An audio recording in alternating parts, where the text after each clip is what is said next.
आज के दौर में जहां महंगाई ने आवाम की जिंदगी अजीरन बना दी है, वहीं एक शख्स शहर की सड़कों पर मकई का ठेला लगाकर अपनी जिंदगी गुजारने पर मजबूर है। मजीद तफसीलात जानते हैं हमारी नुमाइंदा जरलिश मेहती की इस रिपोर्ट से।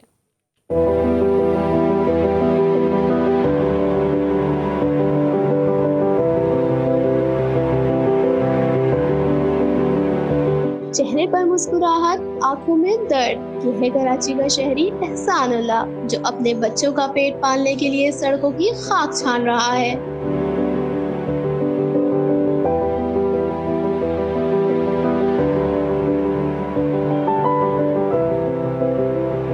कई माह से घर वालों की दूरी बर्दाश्त करते हुए यहाँ मकई का ठेला लगाकर जिंदगी गुजारने पर मजबूर है।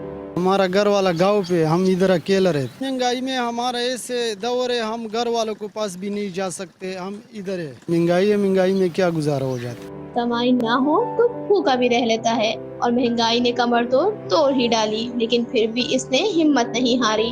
अभी खर्चा ज़्यादा है, हम गुजारा ऐसे कर रहे। हम होटल में खाते, पहला साल हम 100 रुपये 150 का खाते, अभी 300 का खाते। इतने महंगाई है अभी। किस दिन कमाई नहीं होते उस दिन हम भूखा रहते। हालात चाहे जैसे भी हो, मेहनत और अज़्म की बदौलत इंसान अपने मकसद तक पहुंच ही जाता है। एहसान अपनी मेहनत से ये साबित कर रहा है कि बच्चों का अगर पेट पालना हो तो उनसे दूरी भी बर्दाश्त करनी पड़ती है। कैमरामैन अबरारुर रहमान के साथ जरलिश मेहदी, 5 न्यूज़, कराची।